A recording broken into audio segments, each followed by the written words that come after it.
Olá, bem-vindos a mais uma edição do programa TV Monteiro. No programa de hoje vamos tratar de um tema muito importante. Vamos falar sobre alimentação e risco cardiovascular na infância. Como formar adultos saudáveis. Com a gente para falar sobre o tema, estamos com a cardiologista pediátrica, doutora Vanessa dos Anjos Borer. Bem-vinda, Vanessa. Muito obrigada pelo convite. Eu fiquei muito feliz em poder falar sobre isso, é um tema extremamente importante. Verdade. E para a gente da Escola Monteiro Lobato, que lidamos com crianças muito pequenas e adolescentes, é fundamental, inclusive para os telespectadores, pais que nos assistem, entender um pouco mais como que a gente pode ajudá-los nesse sentido. Então, doutora Vanessa, o que é o risco cardiovascular? E por que é importante a gente falar sobre isso? Olha, é super importante falar sobre risco cardiovascular. Ele, na verdade, representa o potencial que você tem de ter eventos cardiovasculares, infarto, AVC. E por que falar disso na infância? Porque todas essas são doenças que remetem a idosos, né, adultos mais velhos. Porque hoje a gente sabe que esse risco está presente desde a infância. Atualmente, a gente sabe que a Organização Mundial de Saúde publicou que o infarto é a maior causa de morte no mundo, superando câncer, superando guerra, superando tudo. Em 2017 foram 300 mil infartos no Brasil, 30% fatal. Em 2016 foram 17 milhões de eventos cardiovasculares no mundo.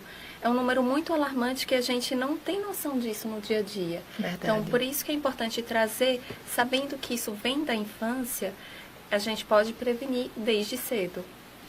E existe a diabetes e a hipertensão arterial já desde a infância? Existe. Na verdade, os riscos, os fatores de riscos, todos eles a gente nota que estão presentes desde a infância. A gente tem a hipertensão na infância, principalmente associado à obesidade. Não só mais a hipertensão essencial, a gente tem visto bastante, no meu consultório tem bastante crianças que estão com sobrepeso, obesidade e hipertensas. A diabetes, antes a gente fazia muito o diagnóstico da diabetes tipo 1, aquela por deficiência geneticamente mediada da insulina, que o pâncreas para de produzir. Hoje, 50% do diagnóstico de diabetes, até 50%, dependendo do estudo, é de tipo 2, aquela de sobrecarga, aquela que o pâncreas cansa, digamos assim, que você tem uma resistência insulínica causada por hormônios que basicamente são produzidos pelo tecido adiposo. Entre outros fatores que a gente também observa na infância, a gente tem as dislipidemias, que é o triglicerídeo alto, o colesterol aumentado, tudo isso a gente tem visto na infância também.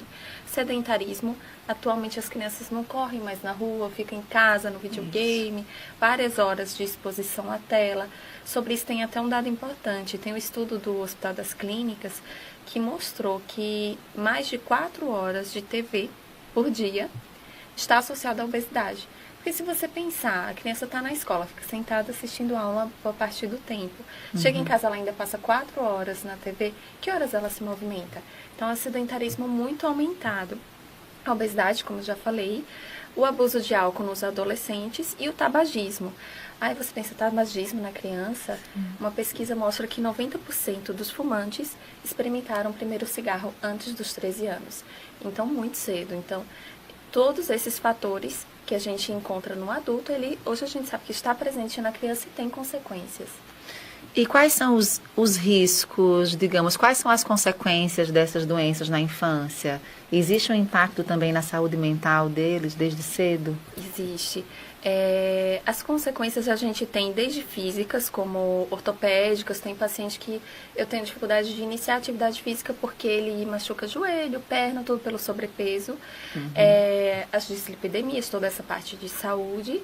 E atualmente a gente sabe que tem comprovação entre obesidade e depressão. Não é apenas um achismo, tem um estudo comprovando isso. Ele acompanhou adolescentes por 10 anos, por uma década, adolescente entre 11 e até adultos jovens de 24 anos, e constatou que a obesidade está associada à depressão, principalmente em meninas. Então, não é só uma questão física, saúde física, também de saúde mental. É uma criança que ela se movimenta menos, ela se expõe menos às outras atividades, ela normalmente fica mais, com personalidade mais introvertida, sofre bullying na escola, e a autoestima, né? fica muito baixa. Então, tudo isso influencia para que tem essa associação com depressão.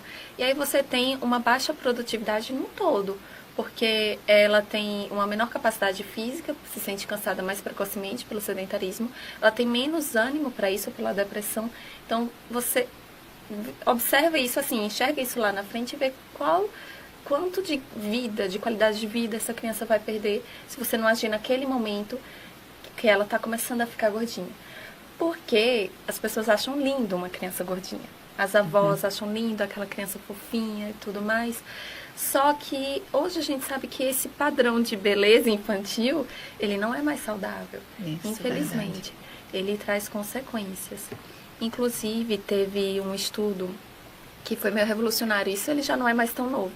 Mas que fez autópsias em crianças americanas que tinham riscos cardiovasculares. Todos aqueles que eu falei. E elas faleceram por outras causas. E eles fizeram a autópsia das coronárias e carótidas. E encontraram placas de gordura dentro desses vasos. Ou seja, o precursor do infarto já estava ali. Que é aquela plaquinha presente desde a infância. Então, isso foi meio revolucionário, porque antigamente achava que o adulto formava essa placa, que a criança estava isenta. Hoje, sabendo que vem desde a infância, que com esses riscos tão exacerbados que a nossa sociedade atual tem, né, esse sedentarismo, esse estímulo ao consumo de junk food, né? Então, a gente o excesso de exposição à tela, como você falou. O excesso de exposição à tela, tudo isso a gente está fazendo mais precocemente doença cardiovascular na infância. Então, será que esse grupo atual de crianças obesas e hipertensas vai chegar aos 50 anos sem infartar? Tipo, a gente não sabe, porque é o que antigamente você via a partir dos 20, 30. Aí infartava com 50, entendeu? Se agora eles estão se expondo tão cedo, será que eles vão chegar lá na frente livres de um evento cardiovascular? A gente não sabe, a teoria é que não. Provavelmente não. E como que a gente pode fazer para mudar esse quadro? Olha, parece mais o mesmo falar isso, mas não tem como, tem que ser alimentação e atividade física. Alimentação, o importante é focar na infância, porque você tem que criar o hábito desde cedo. Você mudar esse hábito na adolescência, na idade adulta, é muito difícil. Até porque você já adquire memória emocional com aqueles alimentos gordurosos e cheios de açúcar. E comer saudável vira uma coisa ruim. Então, você tem que voltar lá na base e ensinar que comer saudável é bom. Não é dieta, não é restrição, não, é o certo. Sair da dieta, comer porcaria, é a exceção. Então, você pode mostrar, por favor, aquele grupo de alimentos? Então, a gente tem aqui a classificação dos alimentos e a gente tem os alimentos. A pirâmide alimentar hoje, ela está um pouquinho diferente do que a gente tinha antigamente.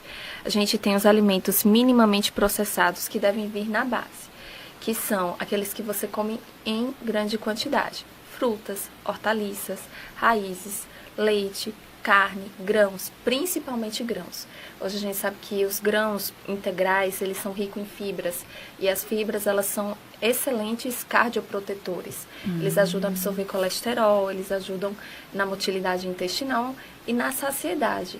É importante a criança atingir a saciedade naturalmente, sem que seja forçado para ela comer mais, terminar o prato inteiro, tudo isso. Os grãos, eles ajudam muito isso no processo da criança que já come em excesso. Então, adicionar grãos integrais e comer devagar, sem exposição à tela, tudo isso é muito importante. Então, esse grupo é liberado. Salada, fruta, tudo.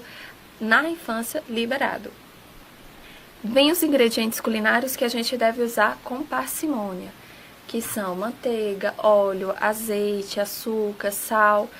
Não é para tirar, não é para comer uma comida sem sabor, mas usar com cuidado. O azeite, o ideal é consumir cru. Se possível, evitar preparações com frituras, usar mais o forno, usar mais cozimentos. Mas, diminuir a quantidade de sódio. principalmente, né? a quantidade de sódio. E uma coisa interessante do sódio, muita gente acha que sódio é só o sal de cozinha que você coloca. Mas ele está presente no refrigerante, nos enlatados, nos embutidos, tipo a salsicha, que as crianças adoram tanto no hot dog. Aquilo é sal puro. No suquinho de caixinha tem muito açúcar, mas também tem Muito sal. sódio. No suquinho em pó tem muito sódio. Então, assim, ele está presente em todos os industrializados, praticamente. Ele participa dos conservantes. Então, quanto mais você expõe precocemente a criança a sal e a maior quantidade de sal já está associada à hipertensão, a risco de hipertensão isolado. Então, tem que diminuir o sal. E os alimentos processados, que são pães, queijos, conservas, também com parcimônia. Pode um pouco, pode, claro, mas muito pouco. Não exagerar no pão. Hoje mesmo eu fiz uma consulta e uma mãe disse, minha filha só come pão e purê. Eu quase infartei, porque não tem nutriente nenhum. Verdade. E só tem carboidrato. E o carboidrato do pão sem ser integral, da batata, tudo isso são carboidratos simples que são rapidamente absorvidos. Quando eles entram no intestino, que eles chegam no estômago, eles praticamente já foram todos absorvidos. Eles nem chegam ao intestino, na passagem estômago-intestino. E o hormônio da saciedade, o hormônio que manda a gente parar de comer, ele parte do intestino. Então, esse esvaziamento rápido, essa absorção rápida, faz com que a criança não se sinta saciada e queira comer mais.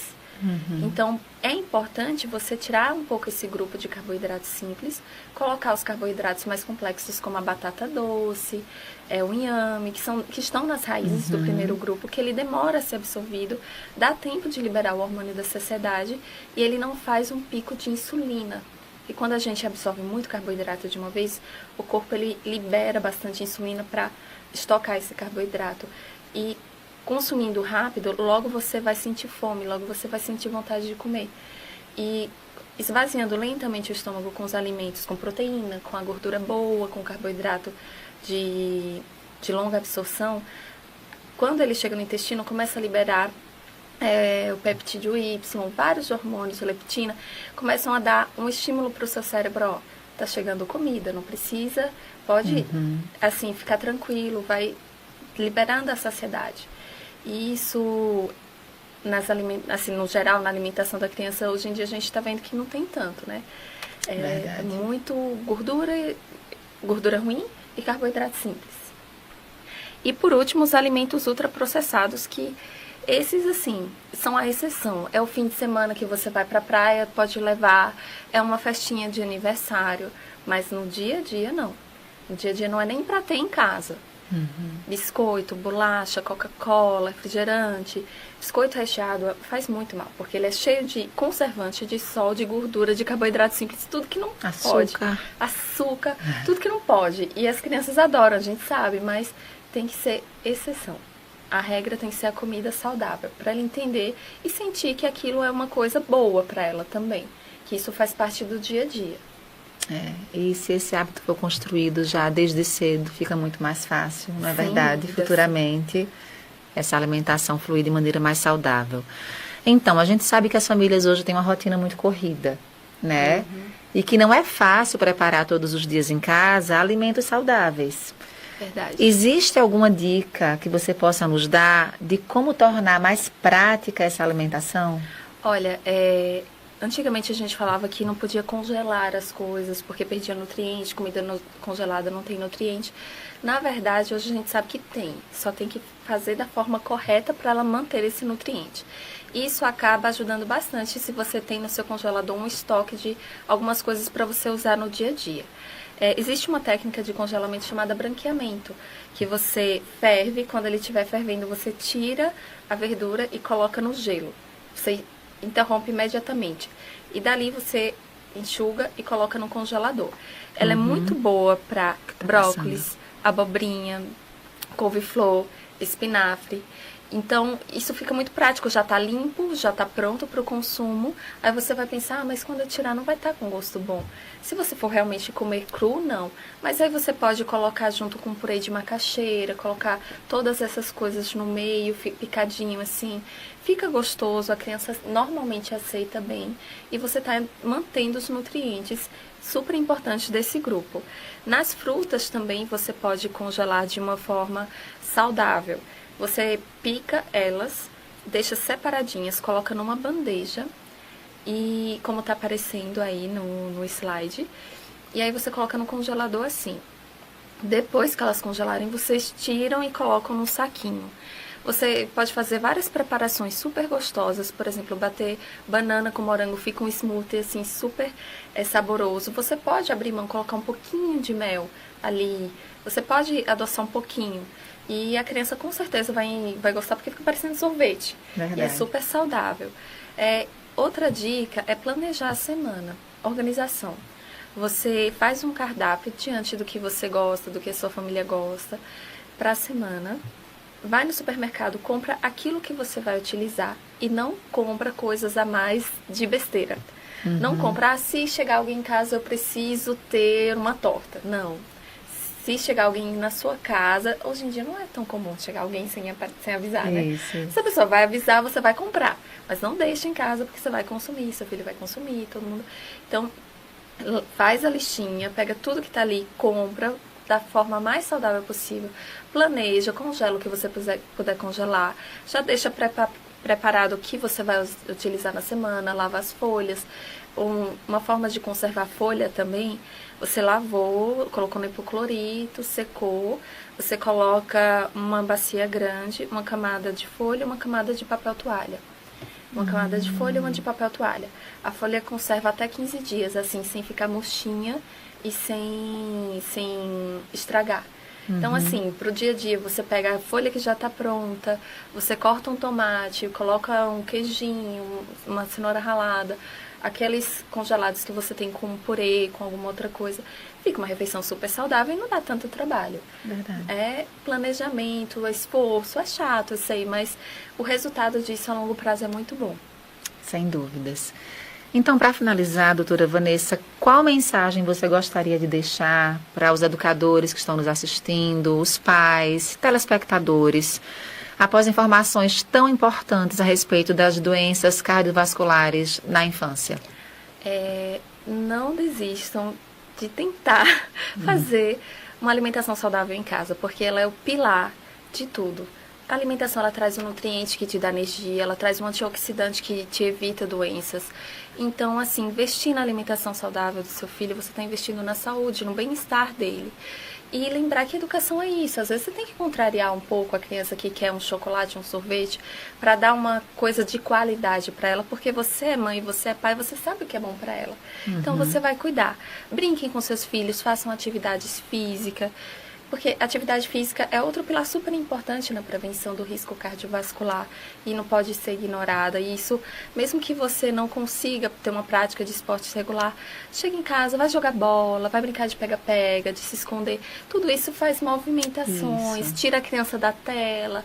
São coisas pequenas no dia a dia que são super prazerosas para a criança, geram uma interação entre pai e filho super legal e geram saúde, que é o principal. Alimentação saudável, exercício, tudo isso juntos, você com certeza vai gerar um adulto saudável. Muito obrigada, doutora Vanessa, pela sua presença. Nós agradecemos e ficamos muito felizes com ela aqui. É um presente. E antes de concluirmos o nosso programa, nós vamos assistir agora alguns vídeos de atividades recentes que aconteceram na Escola Monteiro Lobato. Nesse vídeo, vocês estão assistindo as crianças do primeiro ano dando banho em seus bonecos e bonecas, uma atividade que fazia parte do projeto Higiene, Saúde e Bem-Estar.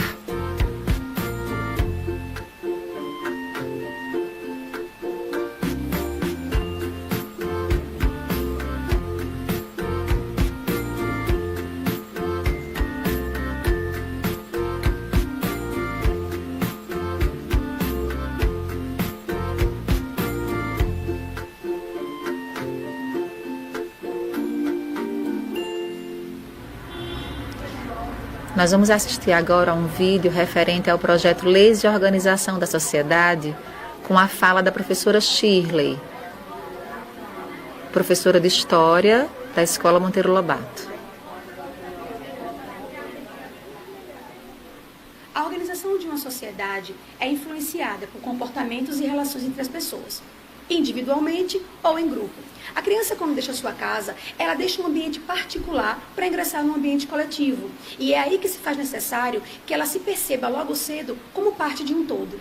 É nesse contexto que a Escola Monteiro Lobato, através do projeto Leis e Organização da Sociedade, traz para o meio, para o convívio de nossos alunos, conceitos fundamentais para que eles entendam que as leis são um instrumento para a organização de uma sociedade.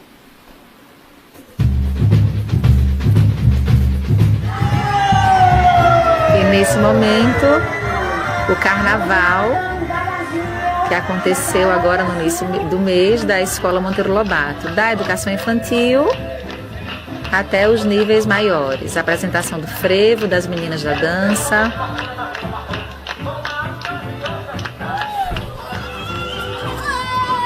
Os blocos saindo animados para a brincadeira.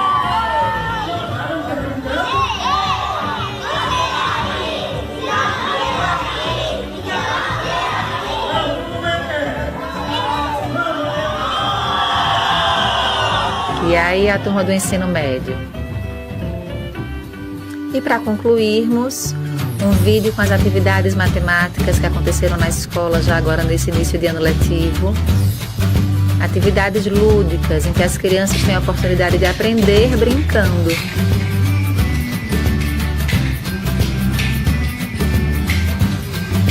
Aí é uma turma do primeiro ano do ensino fundamental.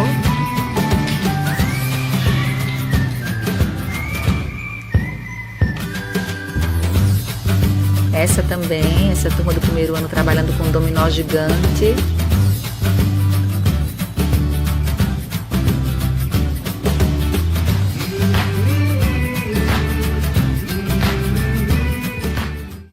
Então é isso. Agradecemos mais uma vez a sua audiência. Agradecemos também mais uma vez a doutora Vanessa. Muito obrigada, eu que agradeço.